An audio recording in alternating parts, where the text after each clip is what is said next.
think it's important for us to keep in mind where we have common ground with the people around us. What are the beliefs, the ideas that we all hold in common? That gives us a starting point, some place where we can all meet and start our conversations about religion, about God. One of the biggest areas of common ground we're going to find with essentially everybody, or the vast majority of people, is in the area of the human value. Essentially, all of us believe that human life itself has value and is worth protecting, promoting. A lot of the decisions we make and the beliefs we hold line up with the idea that we want to protect human life, protect our own life, promote the lives of others. You know, it would even justify in a lot of our minds doing things that we normally wouldn't be that crazy about. We might all teach our kids, don't lie, but if the Nazis come and are knocking on our door and we're hiding some Jews in our attic and they ask us, hey, is anybody here? We all hope that we would lie and say, no, nobody's here, just us. In order to protect life, we would justify lying, which normally under other circumstances, we wouldn't. You know, that's how much we think human life matters, that humanity matters. The question I have, though, is where does this value come from? What is it that makes human life valuable? I've heard some different kinds of ideas. I was listening to a TED Talk recently, and the guy was saying, hey, you know your value based on your role. The way he described it was, you know, a pitcher knows that they have value on the baseball team because they're the pitcher. The baseball team cannot function without the pitcher, so the pitcher knows they have value. There seems to be some shortcomings, though, in this idea. It actually worries me that we would view human value this way, because it seems to, well, it makes a couple claims. One is it seems to be that your value has something to do with what you can provide for others. You know, if the team does not exist and it's just a guy who can throw really well standing alone in the middle of a field, would he still have value? Or what if the guy is a pitcher but he's just not skilled?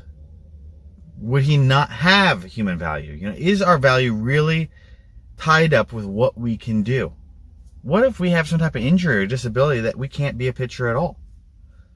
And if our human value is based on the role that we can fill, then does somebody who could fill the role better than us, somebody who's more skilled than us, would that person have more value? And would the person who's less skilled have less value? You know, would the person who's athletically capable be more valuable in terms of their human dignity than somebody who's weak? Would a smart person have more value than somebody who's not as smart? Could we rate people's value based on their school grades? You know, you only got value if you got a B+ or higher. It doesn't really seem like we could draw our value from what we can do, because we all have some type of limitation in some area that we have a weakness. And I don't know if we want to base our value on what we can do for others. I hope that we're not drawing our value from what other people think of us, because, well, then is it majority rules on a day when we upset a lot of people and the majority of our close friends are not that happy with us? Do we have less value than on the day that we're pleasing everyone? It seems like value, if we really have value, it must be something greater than that. I heard somebody suggest a different idea. They said, you know, your value comes from how you measure up to something that you know is good, like moral values. Now, I thought it was kind of interesting. You know, they're saying, hey, if you'll know if you have value if you do good things. You know, if you believe that honesty is an important value, and then you're an honest person, then you have value because you're meeting your own standards of goodness. The problem with that, though, is I'm not sure if anyone can even meet our own standards. None of us are going to be honest all the time. In fact, I don't think there's any value that we could hold. Even if it's up to us, we get to decide what the values are that we're going to have to live up to. Even if we decide, I still don't think we're going to live up to them. There's something about humanity that is imperfect, for lack of a better term. Something that prevents us from living up to any standard. So if the idea is our value comes from accomplishing a task that we set ourselves out to meet, Eventually we're going to fail. And on that day that we failed, did we have less value than the other day we were succeeding? Overall, at the end of our life, is our value only determined in retrospect? At the end, well, we had more good days than bad, so we were valuable. But if we had more bad days than good, we were not valuable. How do we have any value in the moment if it's based on how we met up to this standard over time? It must come from somewhere. We must have value. We all believe it, right? We all believe that humans have value. Human dignity is important, that we should protect the lives of others. But where does it come from? You know, when we think about value, if we think about the value of an object, typically objects don't really have intrinsic value. Instead, the value of the object comes from a person, comes from us. Something that I might find valuable, you may not. And that's kind of how our whole economic system is based, right? The idea is that I can sell something that I have for whatever someone else is willing to pay for me. It would be an even trade, and that would set the value. So when we have something that is rare, like gold or diamonds, something that's rare and hard to get, we know that people want them. They're hard to get, so we can charge a higher price. Therefore, they have a higher value because somebody's willing to pay the higher price. There's lots of things that aren't as, you know, gold and diamonds, a lot of people are interested in them, but there's a lot of niche things. For me, I love comic books. I might go into a comic book store or some type of like Goodwill and find an old copy of a worn comic book hiding in the back corner of the store. To me, I might be excited to find it. It was something that was interesting to me, and I'm willing to pay the price that they're asking for. I might be even willing to pay more than the price that the store is asking for.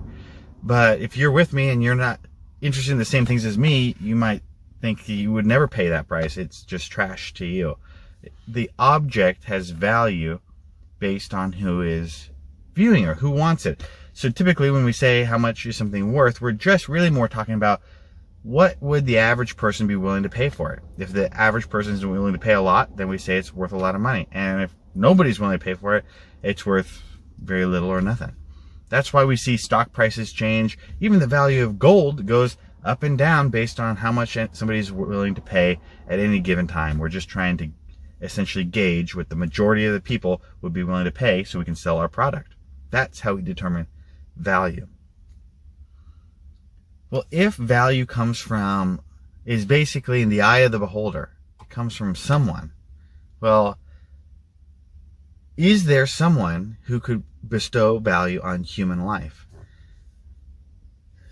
The Bible teaches that God created all people and put something like himself in us, that he gave us that divine, he created us in his image, and that he believes we have value, that God who created us loves us, thinks that we are worth his time, worth sacrificing his life for, as Jesus on the cross. That God says that we have value. But if that God doesn't exist, if there's no God out there, then could value really come from anywhere? Or is it just more of a matter of opinion? I'd like to think that my life has actual real value, and that it's more than my opinion. You know, my opinion of myself may change as time goes on. Some people on certain days might feel they have a lot of value.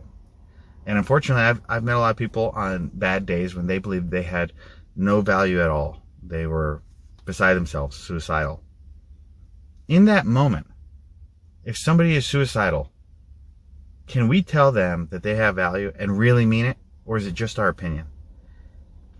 The Bible teaches that we have value because God sees value in us. He says we are valuable to him.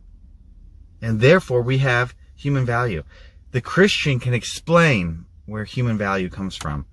But without a God, without a person to place a value on our life, would we really have any value at all?